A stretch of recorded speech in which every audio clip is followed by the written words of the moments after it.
I will begin with a domestic violence internet program from the city of Largo, Florida. And we have two presenters, Jerry Blakey and Frida Wadera. Good morning. My name is Frida Wadera, and I am from The Haven, a domestic violence center in Florida. And our agency is one of Largo Police Department's consumers and a collaborator in their domestic violence efforts. I'd like to tell you about one of the clients that we have served, Layla. About 5 years ago, Layla's partner, Quinn, abused her, battered her. He pulled her hair, he slapped her face, and he pushed her against the wall. She called 911. Largo Police Department responded. They investigated the case, and they made an arrest. In the state of Florida, for safety purposes, perpetrators of domestic violence are held overnight until their first appearance the next morning. At that first appearance, it is the judge's responsibility to determine what bond to set in a particular case.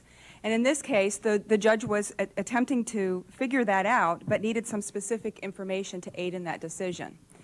They really needed to know, how severe was the abuse? Were there injuries? Were there threats made? Was Layla in fear? Were children present in this particular incident? About the same time, the state attorney's office was trying to determine whether to proceed with prosecution and what type of recommendations to give to the judge regarding bond and Layla's safety. They needed information in order to make that possible, though. They needed to have a great deal of information in order to do that effectively. Were there injuries? Were there witness statements? Were there photographs? Were there threats made?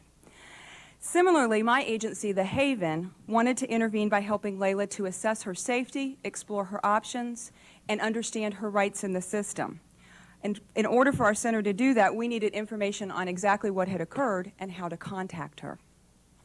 Layla represents one of the 4 to 6 million individuals who are battered in the United States each year. She also represents some of the safety issues of one of 500 of our mutual clients that The Haven, the state attorney's office in our area, and Largo Police Department serve each year. Information and the rapidity of transmittal of that information are essential components in addressing victim safety in our society and in our communities. In its efforts to better improve and address domestic violence, Largo Police Department asked us, The Haven, to talk with them about how we could work on victim safety and improve it together. This was in stark contrast to the finger-pointing and polarization which have been typical of the relationship between domestic violence advocates and the judicial system. Good morning. I'm Chief Blakely. We at the Largo Police Department believe that if you always do what you always did, you'll always get what you always got. We were in the process of fully implementing the community policing and quality customer service paradigm at the Largo Police Department when we asked Frida at The Haven, and we asked the prosecutor's office, and we asked the judges what we might do better to improve our approach to domestic violence cases. Frida told us she needed to have the information very quickly. The state attorney's office told us that they needed us to document the scene much better with much more thorough investigation and to capture with photography and video information at the scene. The judges told us that they needed the information earlier on so that they could make much better decisions about bond and about injunctions for protection. So what we did was sit down with a group of street cops, line-level prosecutors, a county court judge, and we asked ourselves, what can we do better? How can we go about developing a strategy to improve the way we do business? Very quickly, we hit upon the idea that we could use the internet as a way of getting that information on the system very quickly so that the information would be available at first appearance, when the arrested person first appeared in court. By doing that, we improved domestic violence safety, or the safety of domestic violence victims, immeasurably by making comprehensive information available very early on. The really important piece of this, though, is not so much in the internet technology. Everybody wants to talk about the internet technology, and it is very important. It was a very important tool for us to use.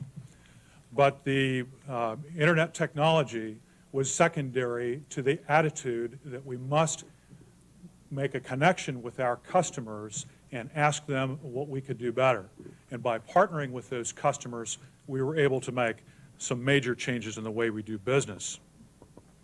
The really encouraging information to me is during the year ending in August of '98, or August of '99, which is the most recent data that I have available, We had seen a 24% decrease in the number of reported incidents of domestic violence in my city, and we had seen a 32% decrease in the number of arrests for domestic violence in my community as a result.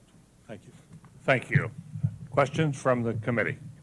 I didn't notice any data on any recidivism. I mean, do you have a repeat problems, and is there any rehabilitation component to the program?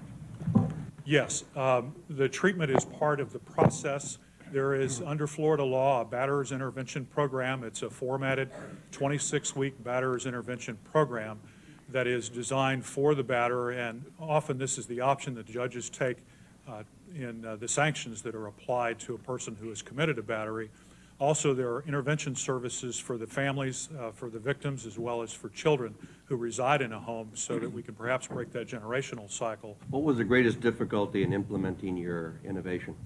I think probably the first thing that we had to overcome was the idea that we're going to spend additional time at the scene using video recorders and audio recorders and just doing a much better investigation in what has generally been regarded as a low-level misdemeanor crime, and we were now applying some of the techniques that we would normally use in a much more serious crime, such as a homicide or a serious aggravated assault. And of course, those fears were never realized. We discovered after being into the process for a couple of months that it only took about an additional 15 minutes of the officer's time at the scene to collect that information. How did you deal with the privacy issues? A good question. I get that everywhere I go. And I was concerned about that also when we first started, when the idea was first brought to me by this working group. We were concerned that that people who were hacking or surfing the net might be able to get on the system and look at this information. However, our MIS people got involved in the process and provided some safeguards. It is a secured website. Not to say that it's impossible to get into the system. However, at the same time, these are not the secrets to our nuclear program, so we were not overly concerned about the information, and it was more important for us to be able to share the information quickly. Has the program been copied at all in other Florida communities? Yes, it has. In fact, I've been asked to speak at numerous venues around the state of Florida. Volusia County is looking at doing it countywide. The Port St. Lucie Police Department has replicated the project. We received, in fact, so many requests for information about the project that we couldn't keep up with it. So I produced a videotape about 2 years ago, and we've distributed about 500 copies of that videotape so far about the program. Chief, let me just be clear about this. Are you already doing this in your homicide cases and other cases, and you've now extended that technique into the domestic violence? No, we did this with the domestic violence misdemeanor cases because speed of getting that information to those judges was really crucial in those cases for that bond decision or the decision to be made in the injunction for protection hearing. This is the one area of law enforcement where you're using this overnight technique. That's correct, although the possibilities are great for applying this to any type of crime that we investigate. This just happened to be one that speed is of the essence. How would you explain the drop, in the 24% drop in the number of incidents and its relation to this innovation? I think the internet is one part of it. I said the philosophy was the most important of problem solving and trying to solve the problem. There are other pieces of the system that are involved, such as the interventions and the counseling. The batterers intervention programs are all part of that. But I think what's happening is we're getting the message out that we are very serious about holding batterers accountable. And I believe as a result of doing that over a several-year period of time that we're starting to change behavior. By raising the number of prosecutions you're doing. That's true. And it's a much greater percentage today. It went from 16% to 85% in the first 18 months that the program was in existence. You had mentioned that this might be applicable to other types of crime. I'd be interested in your thoughts on that. We have, in fact, been approached by the state attorney's office and by some county commissioners who would like to see this implemented as a general way of sharing information. We see it as the potential here of changing the way we communicate and changing the way we do business between the police and the courts, rather than an officer having to drive to the court or sending an officer down and sitting down in a meeting, that information could be provided much more quickly. So it can be used in any type of crime, sharing information. Thank you very much.